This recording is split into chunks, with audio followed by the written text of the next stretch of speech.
तो हमें खाने को देने के बाद मम्मी खुद भूखे रह जाती थी, और मम्मी से जब हम पूछते थे कि मम्मी आप खाना क्यों नहीं खा रहे, तो वो ये बोलती थी कि बेटा आज मेरा उपवास है, मेरा फास्ट है, तुम लोग खाओ। उपवास नहीं होता था, उपवास नहीं होता था।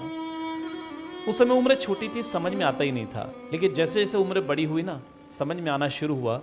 उस समय मम्मी का उपवास नहीं होता था, बल्कि घर में खाने को इतने होते ही नहीं थे कि सबका काम चल सके, तो अपने बच्चों को खाना देकर एक माँ खुद भूखे रह जाती थी। ये एक माँ के त्याग और बलिदान की कहानी है। जिस पल जिस घड़ी कोई व्यक्ति अपनी जिंदगी को बदलने का फैसला लेता है, वो पल वो घड़ी उस व्यक्ति की नई जिंदगी की पहली सुबह की शुरुआत होता है। और वो पल किसी व्यक्ति की जिंदगी में किस पल आने वाला है यह हमें मालूम नहीं। So always wish with the morning. और ग्रेट इसलिए कि आज के जमाने में कामयाब होने के लिए आपको अपने क्षेत्र में गुड होना काफी नहीं है, आपको ग्रेट बनना पड़ेगा। So always wish with the great morning. एक बार हम सभी साथ मिलकर विश करेंगे, ग्रेट मॉर्निंग, ग्रेट मॉर्निंग। बगल वाले से हाथ मिलाइए, बोलिए स्वागत है आपका। मिलाइए, हाथ मिलाइए, अपने अगल बगल दोनों तरफ हाथ मिलाइए, बोलिए स्वागत है आपका। आप सभी का बहुत बहुत स्वागत है। सबसे पहले मैं गोपाल जी को और सरोज जी को बहुत बहुत शुक्रिया अदा करना चाहूंगा, जिन्होंने आपसे बातचीत करने का मौका दिया। एक बार मैं चाहता हूं हम सभी दिल से मिलकर शुक्रिया अदा करें। फिर मैं शुक्रिया अदा करना चाहता हूं उन सभी लीडर्स का जो टेक्निकल अचीवर्स आपके बीच में आए थे, रॉयल्टी अचीवर्स आपके बीच में आए थे, वो सभी साथी जिन्होंने जिम्मेदारियां ली, जिन्होंने जिम्मेदारी ली आज के आयोजन की, कि कुर्सी कहां से आएगी, ये साउंड सिस्टम कहां से आएगा, ये बोर्ड कहां से लगेगा, लीडर कैसे आएंगे। तो जिन लोगों ने ये सारी जिम्मेदारियां ली, उन सभी का दिल से बहुत बहुत आभार। और फिर मैं शुक्रिया अदा करना चाहता हूं आप सभी लोगों का कि आप यहां पर आए। और बहुत सारे लोग होंगे जिनको बुलाया गया होगा लेकिन वो नहीं आ पाए, तो उनके घर पे कोई काम आ गया होगा, परिवार में कोई काम होगा, जॉब पे कोई काम होगा, कोई मेहमान घर पे आया होगा, किसी को मेहमान बनकर कहीं जाना होगा। मुझे लगता है ये सारी जिम्मेदारियां तो आपके पास भी थी ना। आप भी परिवार में रहते हैं, आप भी समाज के बीच में रहते हैं, तो ये जिम्मेदारियां तो आपके पास भी थी। आप आ गए, वो नहीं आ पाए, क्यों? शायद इसलिए कि मेरा ये मानना है आप इसलिए आ गए कि आप जिंदगी में कुछ बड़ा करना चाहते हैं। तो आप सभी को दिल से बहुत बहुत शुक्रिया और बहुत बहुत आभार, क्योंकि इस देश को आगे बढ़ाने के लिए आप जैसे जागरूक लोगों की जरूरत है, जो नई जानकारियों को लेने, सीखने, समझने के लिए तैयार हैं। अधिकतर लोगों ने तो दिमाग में ताला लगा रखा है कि कुछ भी नया वो जानना ही नहीं चाहते, सीखना ही नहीं चाहते। लेकिन जो लोग नया सीखने और जानने के लिए तैयार हैं, जीवन में वही लोग खुद भी तरक्की करते हैं और देश को भी आगे लेकर के जाते हैं। और अभी ये जो वीडियो आप देख रहे हैं कि शूटिंग चल रही है, सरोज जी जो इसकी पूरी जिम्मेदारी ये लेकर के रखते हैं, और इनका खुद का भी एक चैनल है, क्या नाम से है सर? सरोज कुमार आरसीएम के नाम से चैनल है। और हिंदुस्तान के जितने भी टॉप लीडर्स हैं उन सभी के वीडियोस आपको इनके चैनल पर मिल जाएंगे, और एक से क्वालिटी के वीडियोस हैं। मैंने देखा बड़ी मेहनत करके ये एडिट करके और पर्टिकुलर एक एक टॉपिक के ऊपर में सारे टॉप लीडर्स का वीडियोस में डालते हैं। तो आप बिल्कुल जरूर, मैं तो कहूँगा कि आप जाइए और इनका यूट्यूब चैनल सब्सक्राइब कीजिए, मैंने भी कर रखा है। एनीवेज, सो बहुत सारे लोग चूंकि आज पहली बार आए हैं, तो क्या ये ठीक रहेगा कि आज कुछ भी बातचीत करने से पहले मैं आपको अपनी जिंदगी के बारे में पहले बताऊं कि मैं आया कहां से हूं? इजाजत है? आप मेरे साथ हैं? अगर आप मेरे साथ होंगे तो बोलिएगा यस, और अगर पूरी तरह साथ होंगे तो बोलिएगा यस। साथ है मेरे? देखिए, मुझे नहीं मालूम कि आप आरसीएम करेंगे या नहीं करेंगे, लेकिन एक बात मुझे अच्छी तरह से मालूम है कि अगर आज आपने अगले 90 मिनट मेरा साथ दिया तो वादा है मेरा कि आज के इस दिन को आप जीवन में कभी भुला नहीं पाएंगे। साथ है मेरे? मेरा नाम सचिन अग्रवाल है। बेसिकली मैं रायपुर छत्तीसगढ़ से आपके बीच में आया हूं। सो मेरा जन्म एक बहुत अमीर परिवार में हुआ। मेरे दादाजी हरियाणा के रहने वाले थे, रोजी रोटी की तलाश में संबलपुर उड़ीसा आ गए। चूंकि पैसा नहीं था तो साइकिल एक किराए पर लेकर गली गली घूमकर सामान बेचना शुरू किया, और कुछ ही सालों में अपनी मेहनत की वजह से अपने शहर के सबसे बड़े अमीरों में उनका नाम आने लगा। उस परिवार में मेरे पिताजी का जन्म हुआ। मेरे पिता 5 भाई और 3 बहनों में सबसे बड़े थे। तो जब मेरे दादाजी ने मेरे पिताजी से कहा कि बेटा मेरे बाद मेरा कारोबार तुम्हें संभालना है, काफ़ी बड़ी इंडस्ट्रीज और सारे बिजनेसेस हैं, तो अब तुम शुरू करो, अभी से संभालना शुरू करो। तो मेरे पिताजी ने वो जवाब दिया जिसको सुनकर मेरे दादाजी चौंक गए। और मेरा ऐसा विश्वास है आप सुनेंगे तो आप भी चौंक जाएंगे। सुनना चाहेंगे? मेरे पिताजी ने कहा अपने पिताजी से, मेरे दादाजी से, कि मुझे पैसा नहीं कमाना, मेरा पैसों में कोई इंटरेस्ट नहीं है। आपको ऐसे लोग मिलते हैं जिनका पैसों में इंटरेस्ट नहीं है? कुछ लोग बोलते हैं कि साहब मैं तो पैसों के पीछे भागता नहीं हूं, मैं तो ज़्यादा हाई हाई नहीं करता, तुम भागो पैसों के पीछे, मैं तो संतुष्ट हूं। और जो लोग ऐसा बोलते हैं वही लोग दूसरों की कार को देख करके धीरे से बोलते हैं उसने 2 नंबर के पैसे से खरीदी है। तो जब तुमको पैसों की ज़रूरत नहीं है तो दूसरों का पैसा देखकर जलना क्यों है? तो साहब पैसों में इंटरेस्ट सबसे ज़्यादा उन्हीं का होता है जो बोलते हैं कि मेरा इंटरेस्ट नहीं है। टीवी पर मैंने बहुत सारे बाबाओं के प्रवचन सुने जो बोल रहे होते हैं कि माया मोह छोड़ दो, और नीचे अकाउंट नंबर दिया होता है। तो ये बोलना आसान है, मगर आज के ज़माने में पैसों के बिना कुछ भी होता नहीं है। पैसा ज़रूरी है। इवन मंदिर मस्जिदों में भी अगर आपको दर्शन ढंग से करना है तो पैसा चाहिए। फ्री की लाइन में लगेंगे तो 4 घंटे लगेंगे, और लगने के बाद जब नंबर आएगा एक धक्का लगेगा और बाहर देख भी नहीं पाएंगे ढंग से। और वहीं अगर आपने वीआईपी दर्शन का पास कटाया है और अंदर थोड़ा चढ़ावा चढ़ाया है तो गर्भगृह में बिठाकर पूजा पाठ करने का मौका भी मिल सकता है। तो भगवान को पैसे तो शायद नहीं चाहिए, मगर बीच वालों को तो चाहिए जो हमारा कनेक्शन बनाते हैं वहाँ पर, राइट? तो बिना पैसों के कुछ नहीं होता। बट मेरे पिताजी ने कहा मुझे पैसों में कोई इंटरेस्ट नहीं है। मेरे दादाजी ने कहा मतलब तो मेरे पिताजी ने कहा कि मुझे समाज सेवा करनी है, मुझे देश के नाम अपनी ज़िंदगी कुर्बान करनी है। देश में जो धर्म जाति संप्रदाय के नाम पर भेदभाव है मुझे उसे मिटाना है, जो अव्यवस्थाएं जो गड़बड़ियाँ फैली हुई है मुझे उसे ठीक करना है, जो हमारे शादी विवाहों में आडंबर है, दहेज प्रथा, भात भरने की प्रथा, मिलने की प्रथा, मुझे इन सारी प्रथाओं को ख़त्म करना है और मुझे इसके लिए संघर्ष करना है। तो जब मेरे पिताजी ने ऐसा बोला तो मेरे दादाजी ने क्या बोला होगा? शाबाश, हमें गर्व है कि हमारे घर में तुम्हारे जैसा शेर पैदा हुआ, राइट? बोला होगा ऐसा? हम सब चाहते हैं देश बदले, हम सब चाहते हैं अर्थव्यवस्था में परिवर्तन आए, हम सब चाहते हैं एक क्रांति फिर हो, हम सब चाहते हैं भगत सिंह फिर पैदा हो, लेकिन पड़ोसी के घर में।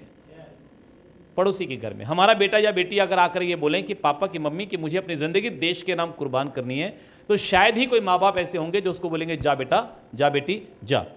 हम क्या बोलेंगे? फालतू बात मत कर, चुपचाप पढ़ाई में ध्यान दे, नौकरी की तलाश कर। हेलो? तो मेरे दादाजी भी इसी समाज का हिस्सा थे। तो उन्होंने मेरे पिताजी को डांटते हुए कहा दिमाग खराब हो गया, वी आर मारवाड़ी, हम व्यापार करना जानते हैं, धंधा करना जानते हैं, ये फालतू का हम नहीं करते, चुपचाप बिजनेस संभाल। और मेरे पिताजी ने चुपचाप घर छोड़ दिया, बिजनेस तो नहीं संभाला, घर छोड़ दिया। मेरी उम्र 3.5 साल थी, बड़े भैया श्याम अग्रवाल 5 साल के थे। हम दोनों को लेकर मम्मी पापा जगदलपुर छत्तीसगढ़ आ गए। उसके बाद हमारी गरीबी का सिलसिला शुरू हुआ। चूँकि बिना कुछ पैसा लिए आए और पिताजी का ध्यान नहीं था पैसा कमाने में, तो बड़ी मुश्किल से घर चल पाता था और कई बार पर्याप्त भोजन लाने के लिए पैसे भी नहीं होते थे।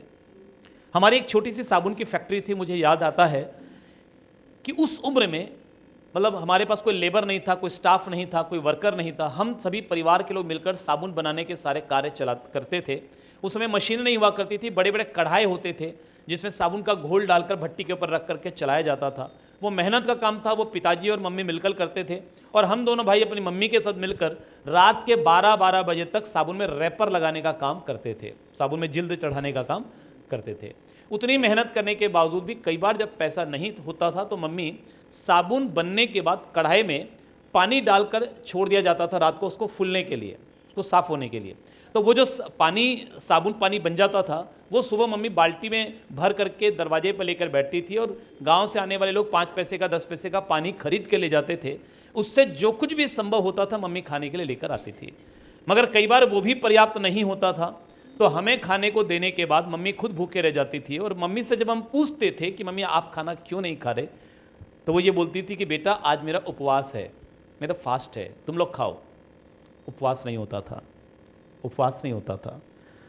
उस समय उम्र छोटी थी, समझ में आता ही नहीं था। लेकिन जैसे जैसे उम्र बड़ी हुई ना, समझ में आना शुरू हुआ उस समय मम्मी का उपवास नहीं होता था, बल्कि घर में खाने को इतने होते ही नहीं थे कि सबका काम चल सके, तो अपने बच्चों को खाना देकर एक माँ खुद भूखे रह जाती थी। ये एक माँ के त्याग और बलिदान की कहानी है। इस मंच से मैं प्रणाम करना चाहता हूँ अपने माता पिता को और आप सभी के माता पिता को। मुझे नहीं मालूम कि हम में से कितने लोगों ने अपने माता पिता को याद रखा है।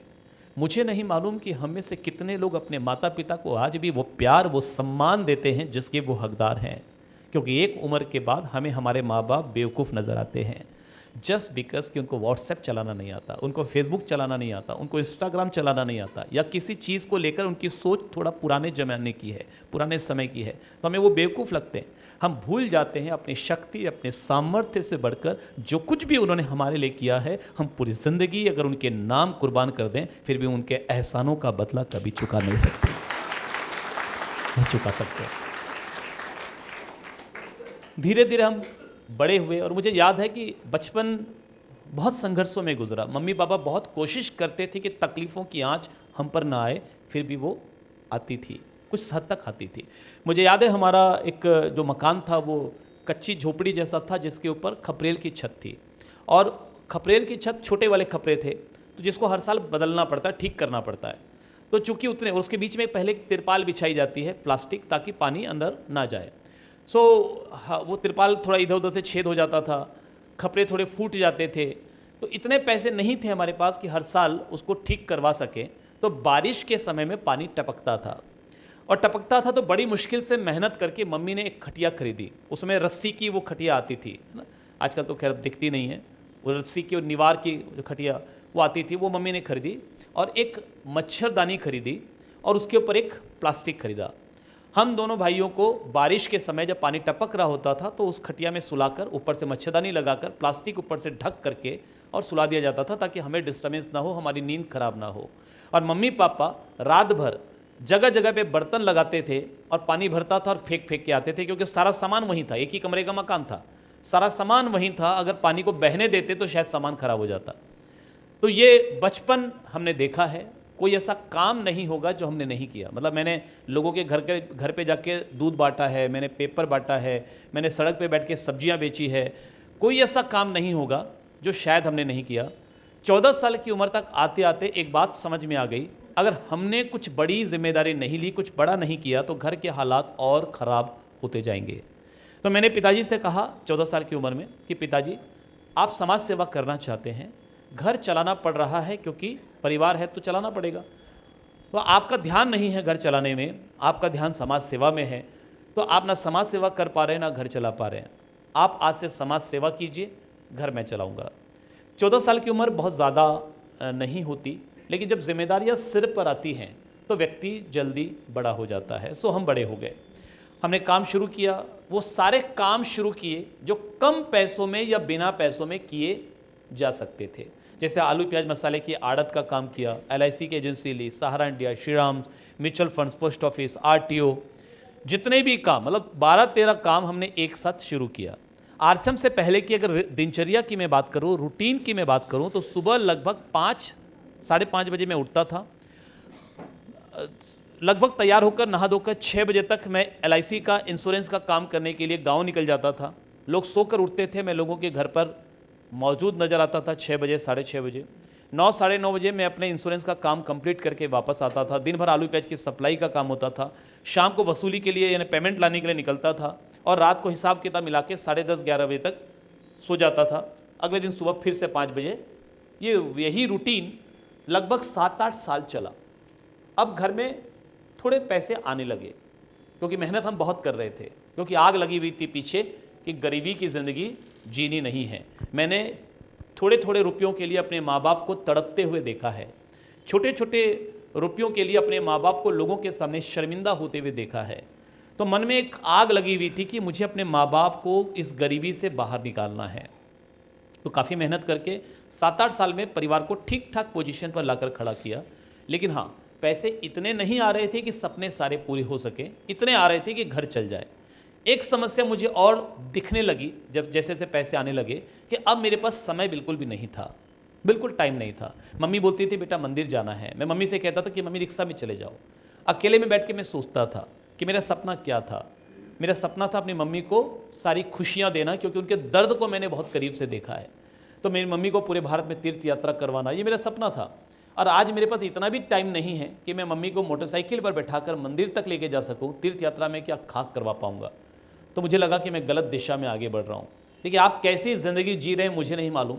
मैं अगर अपनी ज़िंदगी की बात करूं, आपने कभी चूहा देखा है? चूहा 4-5 लोगों ने देखा हुआ है।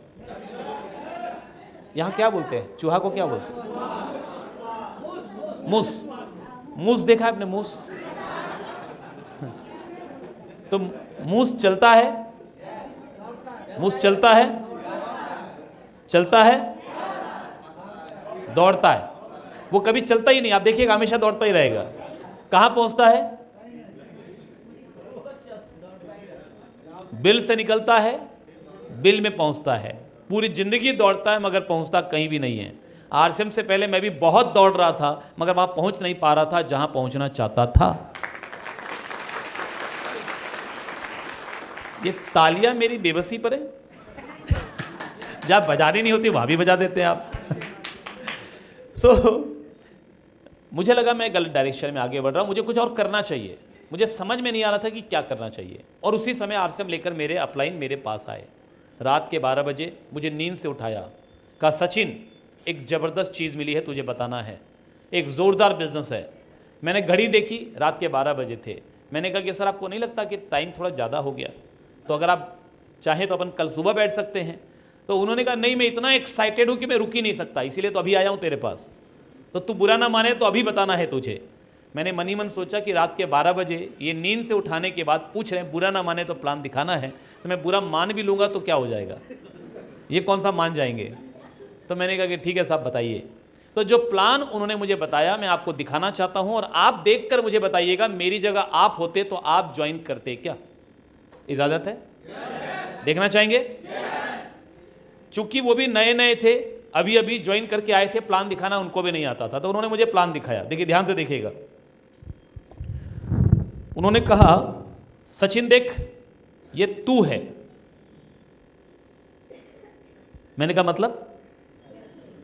बोले मान ले यहां ऐसे ही गोले बनाते हैं। मैंने कहा ठीक है मान लिया। फिर बोले तूने 1480 के कपड़े खरीदे। मैंने कहा सर अभी तक तो नहीं खरीदे। बोले मान ले। मैंने कहा मान लिया। फिर बोले तूने 2 लोगों को बेचे। मैंने कहा फिर? बोले 2 ने 4 को बेचे। मैंने कहा फिर? बोले फिर क्या, तू और मैं दोनों करोड़पति।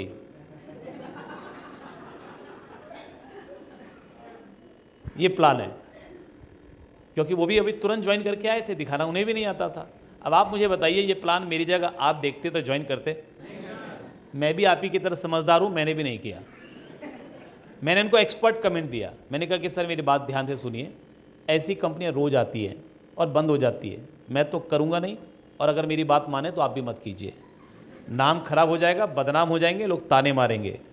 तो जो उनका एक्साइटमेंट का गुब्बारा था उसमें मैंने पिन मारकर छेद कर दिया और हवा निकलनी शुरू हो गई।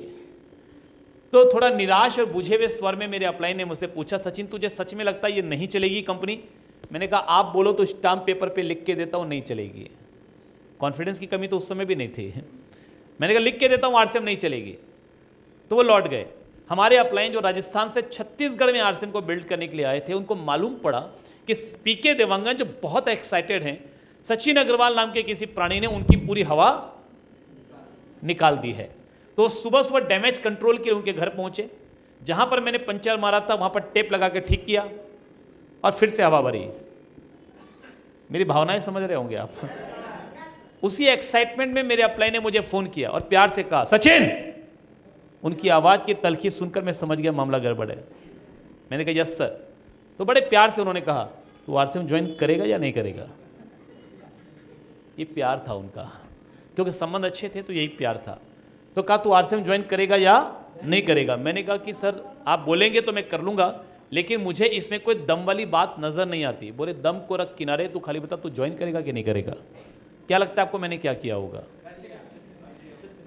जब इतना अधिकार के साथ कोई बोल रहा है इसका मतलब है संबंध अच्छे थे। सो मैंने ज्वाइन कर लिया। संबंधों पे जो ज्वाइनिंग होती है उस पर काम नहीं होता, सो मैंने भी नहीं किया। और मुझे ऐसी मीटिंग में वो बुलाते रहे और मैं उनको गोलियां देता रहा 6 महीने तक। गोलियां, यू नो गोली,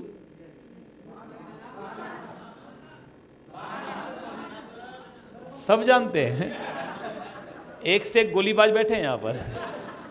आपने भी अपने अपलाइन को बहुत गोलियां दी होगी, है ना? और अभी आपकी डाउनलाइन आपको गोलियां देती है तो तकलीफ होती है, जो बोया है वो काटना पड़ेगा।